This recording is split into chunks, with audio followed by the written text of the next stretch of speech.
This is Long Way to the Top, and I'm your host, Shane Bryan.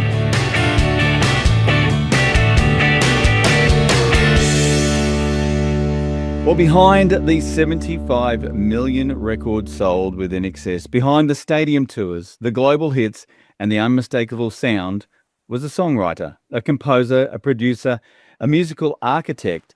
Today, we're stepping beyond the arena lights and into the next chapter. This is Andrew Farriss, Life After INXS. And Andrew, thank you for joining me on the show. Yeah, how are you, Shane? I'm fantastic, mate. Fantastic. Let's just jump right in and take us right back.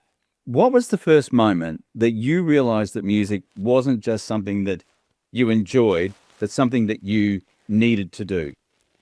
Yeah, I mean, I think I've always loved playing instruments, and songwriting for me started when I used to try and take apart my uncle's upright piano, a Beal piano from the 1950s, and he actually ended up giving me the piano, which I've had restored here. It's at home. I use it now after all those years. That was when I was 9 years old, I think, but I didn't even realize I was writing music. I just liked playing, and it was only later that I realized I was actually writing music. And I used to experiment with chords mostly, and always trying different ideas and ways of construction or whatever in musically. And I think lyrically, people, as they gain more experiences, probably write better lyrics as they get older, because you have more to talk about, lyrically. More life experience. Yeah, that's right. And so I think the two of those kind of went hand in hand. But I think my music journey, I mean, I don't know when I really ever woke up and went, music's just the only thing in my life. There's always been a lot of things in my life besides obviously family and friends. Is that, I think I like sports when I was younger, I like playing sports, and, the community aspect of that. And, there was other things that went along in my life, plus the early, first job experiences and, meeting people. And as you do, there's sort of, the more you get out in the community, the more you experience things, the more you learn, really. Yeah. It is all life experience, and I'm sure that you look back at some of your earlier songs and you think, what was I writing then? Where did that come from? When was the time that you wrote a song that you suddenly realized, oh, I've actually got a career in this?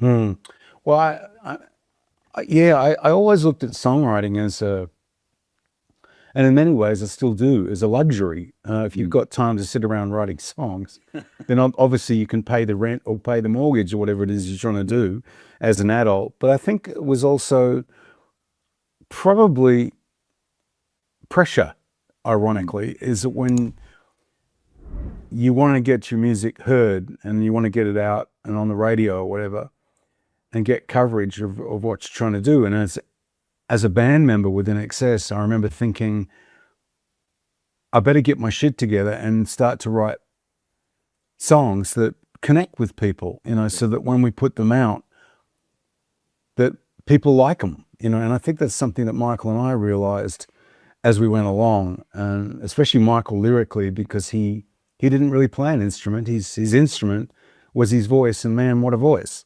but he was very adept and very clever lyrically.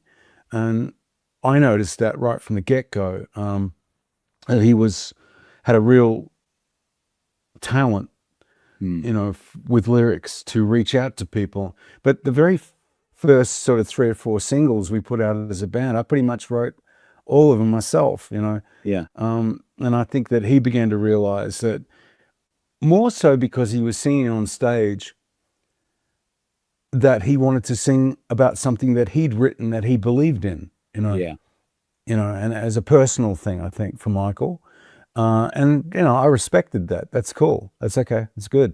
I'm glad you brought that up, because it's not very often that a songwriting partnership comes along. You look at Elton John and Bernie Taupin. What a great partnership. You look at, Vanda and Young in Australia. I mean, it's that chemistry that brings you together. When was that moment when you and Michael just realized that you had that chemistry? I think first of all, we had written together for a while. But I think we got better. And I think when we originally started doing it, we weren't as focused as we got, later on. We got more and more focused at it. And I think, I'll give you an example. Just one snapshot would be, we had top 40 hits, obviously in Australia, but also in America and other parts of the world, other countries. We'd had top 40 hits. But with the song What You Need, it went into the top 5 in the US charts. And we were competing with people like Bruce Springsteen and Michael Jackson and, the biggest artists of that period. And I remember thinking to myself, when our manager, who was alive at the time, Chris Murphy, called me at home, and he said, well, aren't you excited? Your song is in the top 5 in the United States in the charts. And I was like, wow, I had no idea. And he said, yeah, no, it's gone in there, and, you've got a really huge hit. You should go out and celebrate or do something fun or whatever. And I thought, yeah, I guess so. But I had a really strange feeling, and I put down the phone. And I called Michael, and he said, yeah, Chris just called me, and we've got this huge big hit at the moment in America. And I said, how do you feel about that? He said, I feel pretty strange about it. I said, yeah, I do too. And what really hit home was, even though we'd had, charting hits overseas and in Australia, it had done really well with previous releases and things. What really hit me, and I think it was what Michael was thinking too, is when you get that kind of success, you say to yourself, well, I guess we'll have to go and do it again, right? Yeah. How do you do that? Yeah, that's a hard thing, isn't it? Oh, yeah. Is because suddenly you're faced with the, enormous reality that, okay, well, I guess if that's the biggest, thing we ever did, well, that's the biggest thing we did, and that's great. Yeah. But then you're faced with the enormous reality of, if we're going to try to do it again, how on earth do we do that? So I think that was where the album Kick came from, is because the two of us began to realize that we had to just put everything into the next round of writing that we possibly, like every little ounce of whatever was in us was put into that record, in a creative sense. And, God bless them, the guys in the band, all the guys, my brothers, Tim and John and Kirk and Gary, as well as Michael and myself, we all put 110% of everything we could think of into that particular album. And I think that energy that we when we walked into that recording sessions or those sessions, it was really extraordinary. The pressure, you've had you've had a massive hit. The pressure of as a songwriter of going, okay, we're not going to think about it too much. We're just going to move on to the next project, but it's always in the back of your mind. How do you deal with that sort of pressure as a songwriter? Well, that's a good point. I try not to think about it. I try to think about, more pragmatic things, a bit like when you learn to walk as a baby. Your main focus is on what you're doing at the time. Yes. Otherwise, you're like scrambled eggs or scatterbrain because you don't know what you're doing. I think the way I still approach it is I focus on the task at hand as I'm doing it, and that's pretty much all my focus is. And in fact,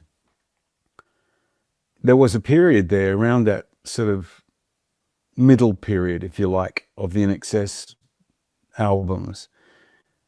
There was a time when I used to literally, before mobile phones, I used to pull the phone cord out of the wall and just focus on songwriting. Not because I didn't love or care about people or I wasn't interested in them or whatever.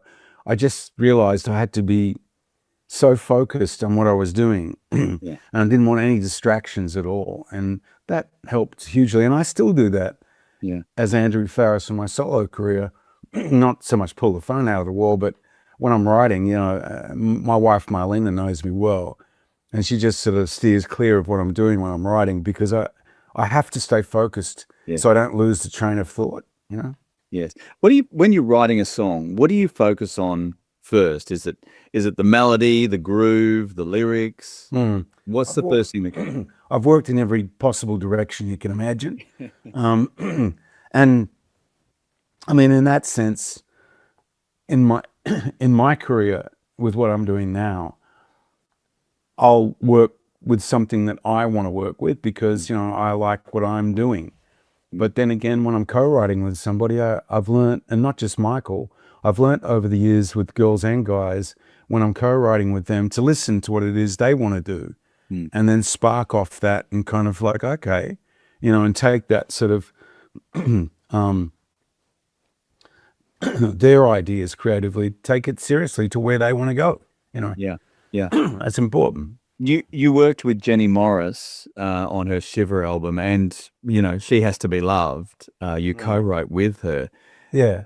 I mean, that would have been a very different process than, say, working with Michael. Yeah, well, it was. And also, in that sense, because, well, Jenny's a good guitar player, it's a great singer, it's a great songwriter. But in that sense, Michael and I were a strange songwriting team, and yet again, perfectly balanced, where Michael didn't play musical instruments. His voice was his instrument, and man, what a voice, incredible. But what I'm saying is, because he didn't play an instrument, I'd be playing the guitar or piano or whatever instrument it was at the time. And he wasn't competitive. Some people, when you're songwriting with them, they could be a better guitar player than you or a better keyboard player, and I'd feel a bit uncomfortable when I'm trying to play something and I can't play the part that they're playing on their instrument. I would feel a bit uncomfortable.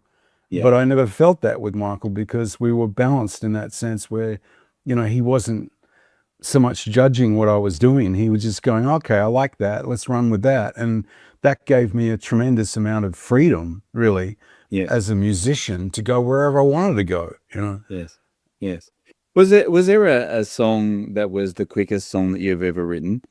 Oh, probably Need You Tonight was probably one of the fastest songs that the two of us ever wrote. It was ridiculous. I'd already worked on the demo of the music, and I got off the plane in Hong Kong when Michael was living there, and we decided to record and write in Hong Kong. And so I got off the plane, and he goes, "What do you got? You got anything I can hear that you've been working on?" And I thought, well, I'd play it on guitar, but then I'll just put this cassette, which is back then the technology, I'll put it on and see what he thinks. So I put the demo I had of Need You Tonight on, and he goes, "I love it."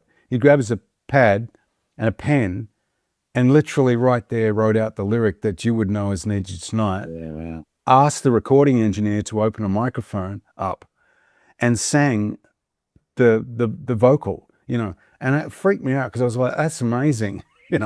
Like he hasn't even heard it before, and he's writing this thing. And that all happened probably from the moment I arrived, probably within half an hour or maybe, it was crazy, but there were many things like that happened in those days. It's sort of like it was just meant to be, if you want to be a bit fatalistic, certain things they were meant to happen, I'd like to say, oh yeah, we were geniuses. Oh yeah, we were really clever. And I think some of it was sort of designed, and we worked bloody hard. And some of it was just luck. We just happened to do things that people liked, and as a band too, for INXS, I feel we were really, really lucky to have each other in that sense. We supported each other. We tried to make each other laugh most of the time instead of being too serious about it. I was probably a bit more like Eeyore in some ways than some of the other guys. Mainly because I found we toured so much, like relentlessly around the world. We worked in over 50 countries at one point. And I probably just became a bit frustrated Mm. with the touring thing, because my main thing is creativity. I want to be creative, Yeah. and touring is not necessarily conducive to being creative. It's sort of Yeah. you're very much, performance focused on what you're doing, and so I was a little frustrated later on with all of that. But, I take my hat off to the other guys in INXS. They would put up with me, whinging or complaining when I wasn't really whinging or complaining about the gigs. It's great to have gigs and have such an incredibly supportive audience. It's awesome. Yeah. But that's not really what I meant. What I meant was, creatively, it could be quite stifling when you're constantly touring. Is it hard to write on the road? I find musically it can be difficult. Yeah, really hard on the road. Whereas lyrically, ironically, it's a bit easier because you're observing situations and you're able to, process situations, people, cultures, as life would throw it at you, and you can observe. And therefore, the writing of the lyric, I found was actually quite good being on tour, but musically I found it really hard to write on the road. Yeah. Now, I've spoken with you about this before, but it's a big difference going from rock music through to country music. However, you've pointed out that there were many times where the music you wrote was almost bordering country, and in fact, you guys appeared on Countdown singing "Need You Tonight," dressed in your Akubras and your coats, your dry as a bones. Has country always been a part of who you are as Andrew Farriss?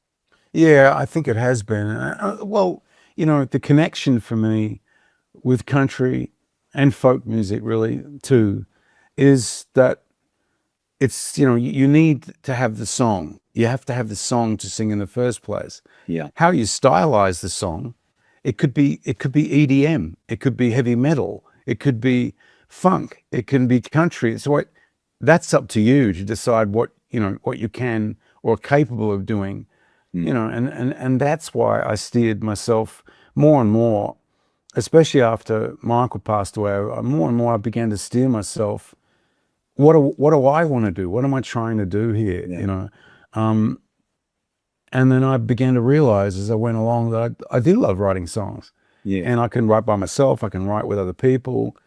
Both are good. I don't want to write all the time with other people. That's a common thing. People go, "Oh, who are you writing with in Nashville at the moment?" I say, "Me." Yeah. I don't necessarily have to be in Nashville to write a song. No. I can write it anywhere. It's just that there happens to be in Nashville a massive community of incredibly talented people, a talent pool of people who all live, most of them, a lot of them live in Nashville. Yeah. And that makes it extraordinary. We don't really have a community quite like that in Australia. We have Tamworth, which is a great expose, if you like, or platform for people to be heard in the country music genre. But people don't all live in Tamworth, and there's no really big music industry in Tamworth. It visits Tamworth, Do you find though that people living in Nashville, that it becomes very insular to a certain degree? Sure. I mean, anywhere where you have a like-minded community of people who are all living in the same and, breathing and living in the same area, sure. It can all get a bit mushy, I suppose is the word, or complex in that sense. But then again, I think that community of people is not a new community. It's been around for a long, long time, and way back when, and I think that's another thing with country music that I find really interesting, is that people have realized just recently, they were talking to me about the INXS recording, Mending Sensation.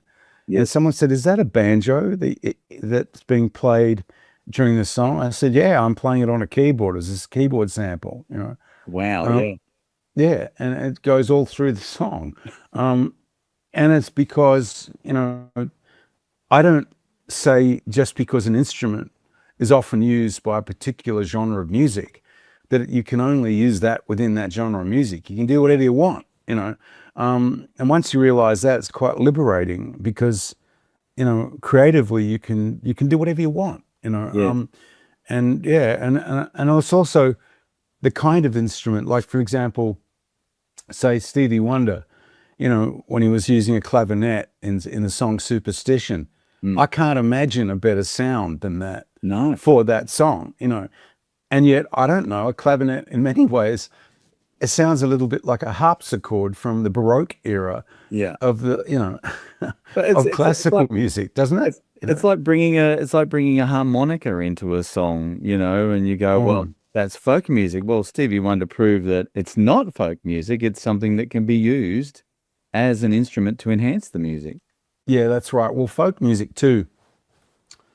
The other intriguing thing with country music in its original form was a lot of it was really brought to places like Australia, United States, Canada, New Zealand, you know, wherever in Europe and from Europe, you know, by traditional folk musicians Yeah. would bring these instruments. But I think the really, if I can put it, the really cool part was when it got blended with more blues style musics and soul and gospel, you know, out of the United States, is when country suddenly developed this whole other lean.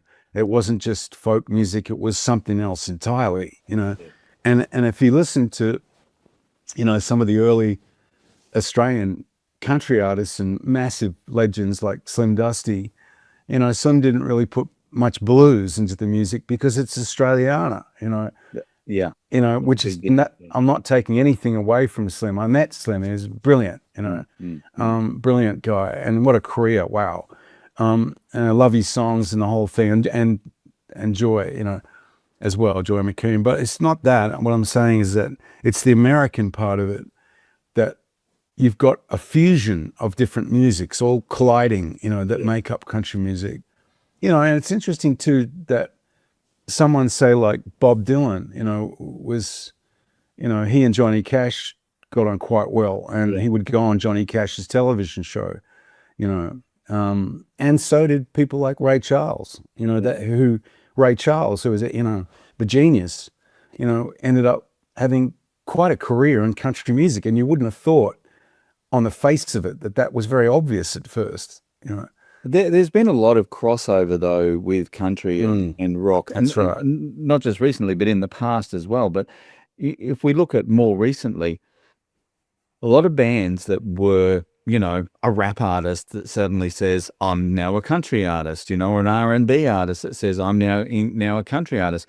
It's that crossing of borders that really shows that music is music, regardless of what it is. Sure. I mean, when I was a little kid growing up in Perth, my mum, Jill, gave me a transistor radio, and I used to put it under my pillow at night. And in those days, I don't think there was even an FM radio station way back then. And this would be in the 60s, I think. But on the radio stations of the day, and like 6PR or whatever it was, 6 p.m., you know, you'd hear all kinds of music on the radio. Yes. So as a kid, I thought, well, every radio station's like that all around the world. They play all kinds of music. And it wasn't until later on I realized how wrong that was, and that music's become very, you know, oh, we only play this kind of music, or we only play that kind of music, or whatever. But to hear every kind of music on a radio station is really the way to go. They should be playing every kind of music on the radio. You know? Did you have a favorite song? Oh, well, I mean, I always liked, don't ask me why, songs like North to Alaska, and I don't really know why. And I liked the Beatles and the Monkees and the Rolling Stones and all that era as well. I liked, you know, some of Slim Dusty's songs as well. You know, there's lots of different, and I liked instrumentals as well. There were, no one was telling a story, or that, you know, it's like, just shut up and let the music play, you know what I Yes. mean? Like, Yes. you know, Yes. and just have an instrumental, you know. Yeah. That seems to have gone out the window. And, you know, commercial radio has to have someone singing, you know, Yeah. about something, you know. Yeah, you know, so for whatever reason, you know. Yeah. Yeah. Yeah. Now you've you know, obviously, you know, you're building this country career. You had the opportunity to step onto the Grand Ole Opry stage. Now Right. you played. Let's just frame this right. You've played some of the biggest stadiums in the world. You've stepped onto the Grand Ole Opry stage. How can you describe that? Well, I'm very fortunate to be able to do that for a start. You know, I don't take that lightly, and it's not so much the career moment, which I guess it really was and is. Yeah. It's not that so much as I didn't mean to. When I started working in this particular genre, I really started quite a long time ago now, about 13, 14 years. I started connecting with people in Nashville and co-writing with people. I didn't try to think I'd have an Andrew Farriss country music career. I didn't actually start off doing that. I was just songwriting with people. And then I realized I had all these demos from an older period of my life, of various decades. You know, it could have been the 80s, 90s, 2000s, or whatever.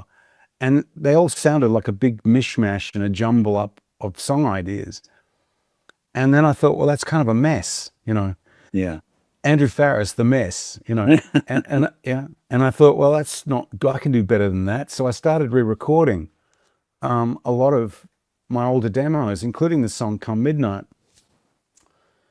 And then I realized when I'd recorded that song, I thought, well, I'll need someone, and I said to the recording engineer or whatever, I need someone who can sing really well.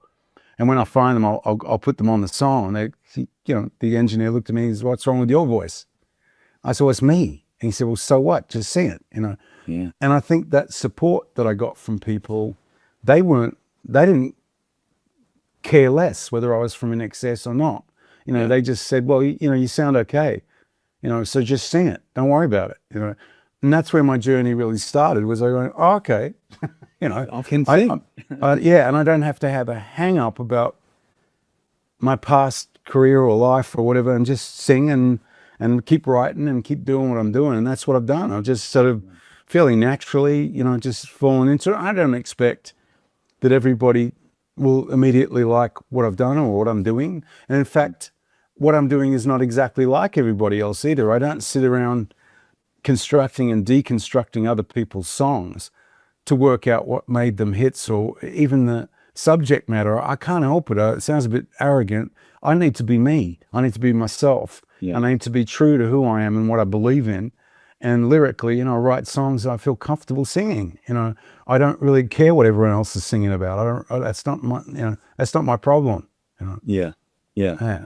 And you know, but I guess before we get into the new song too, because you know, I want to find out about your writing "Mending Fences" in Nashville. There's always things that we do where we look back and we go, well, okay, that was different, that was unusual. Don't quite understand how that happened. One of them, I imagine, would be INXS becoming a Sega game. Well, yeah, I mean, like, you know, I think that's just the tip of the iceberg. And if we're wandering and tiptoeing around the technology conversation, I've got a fairly simple thing I say to people, and that is, you can't eat a smartphone. No. Technology is always changing. It was Yeah. different 100 years ago, and it'll be different in 100 years' time. Yeah. And you and I, you know, will be gone, and they'll be using some other kind of technology. Yeah. But in between, you know, you need good food and you need clean water. Yeah. Everything else is kind of like just a distraction and a way for corporations to make money out of you. That's what it's really all about. I don't see anyone from any technology company going, "We're trying to make the world a better place by doing this or doing that with technology." I don't see that. There doesn't seem to be any moral barometer for any of it. It's just that if you don't have the latest device or the latest little gadget or the latest thing, then you're not okay and you're not hip and you're not cool and you're an old dude. I don't subscribe to all that. No, I just think no, not all technology is good for you. no, no. Right. And that brings us to life on the land. I mean, you've really one thing I love about you and your career is that you're not just putting on the country hat and saying, "Yeah, well, I'm gonna do country songs now." You're actually living on the land. You're living on a property in Australia. You're embracing that country life completely. Yeah, that's right. You know, Shane, I didn't, that's another thing. I didn't originally, when I bought into the farm that I've had now for over 30 years, I didn't have delusions of grandeur with suddenly, you know, becoming a farmer. In fact, it's ironic that a lot of people probably don't believe this. I didn't deliberately buy my farm because it was near Tamworth, you know, in the New South Wales, being a country music capital. Yeah. I bought it because it was the best farm I saw, looking as far south in Yackandandah and Victoria, all out through the wheat and flat country out west in New South Wales. I looked out there too. And I think what it was is I was a bit over living out of a suitcase all the time, you know, in foreign countries. I just sort of thought there's got to be more to life than this. And what do? You know, if you live in the city, you know, you're lucky, well, these days to be even able to afford a house, you know, which is terrible, you know, or even rent somewhere. It's crazy. And very irresponsible of all previous governments, in my opinion. Yeah. But, you know, I think in the era we're living in, I have a lot of empathy for people, you know, but I also think that if we were all encouraged to go, you know, Australians were encouraged to go inland more and more, and there are incentives for Australians to move inland away from our big cities. Our cities are beautiful. That's not what I'm saying. What I'm saying is if there was actually incentives and motivations for companies or for people to move inland in Australia, we'd be a much better country for it. You know, yeah. It's one of the reasons why I moved to Tasmania. Between you and me, it's like we were sick and tired of the Gold Coast lifestyle, and we just said we've just got to move somewhere where it's quieter and a bit more in control of our lives. You know.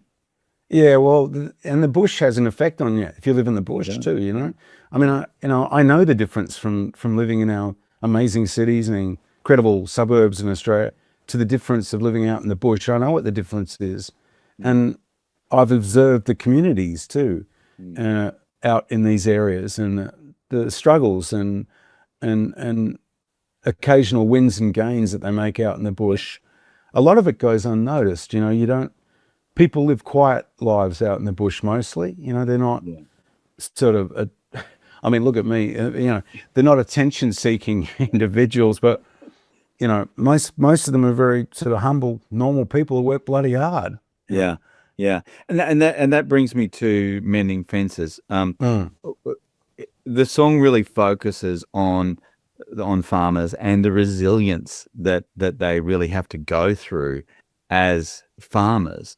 I mean, is that something you sort of speaking from personal experience now? Yeah. I mean, you know, I think a lot of people think food comes from a supermarket. Oh, it doesn't? No, it doesn't. No, yeah, that's right. No, it sure doesn't.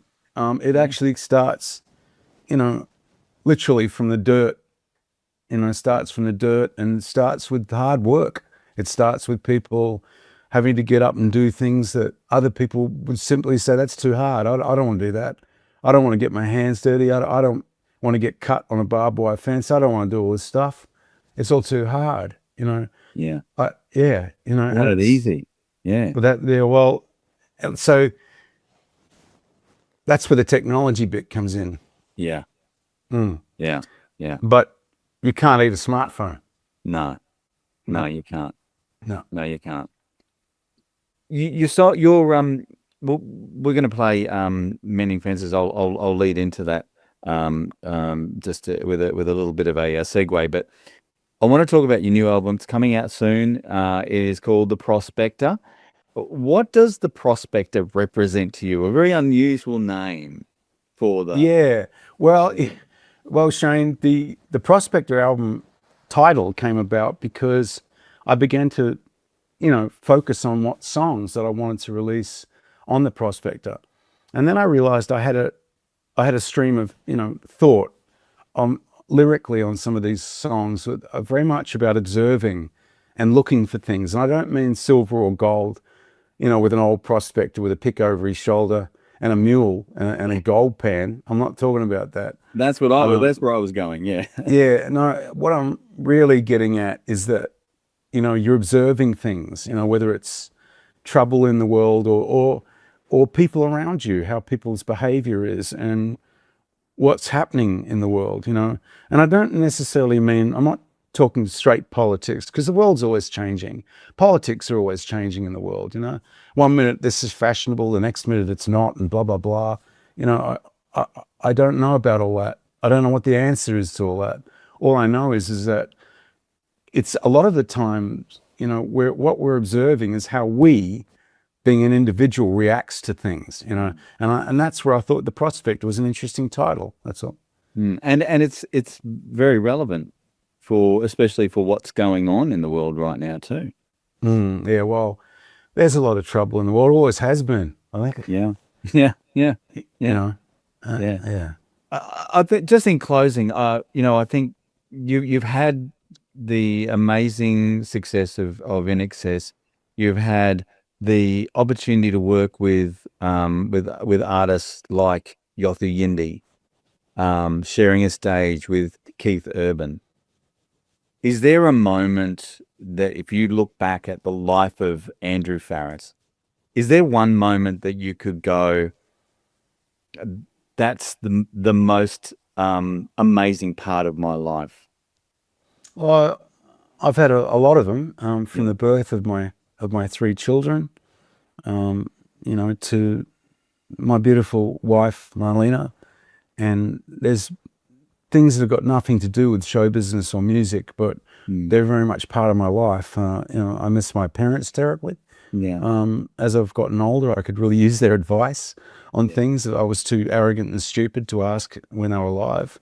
But I would say, if you're talking about show business and music career and all the rest of it, probably the closest I can think of to a Yoda moment, like from Star Wars, right, was, I think we had just recorded and released the album Kick, and I think it was one of the first ARIA Awards, I think, or maybe it was the first, and George Martin, the Beatles producer, was there, and Elton John, I think, had said, look, whatever you do, don't televise this in the future, because then you can't say fuck anymore. Everyone laughed in the room, right?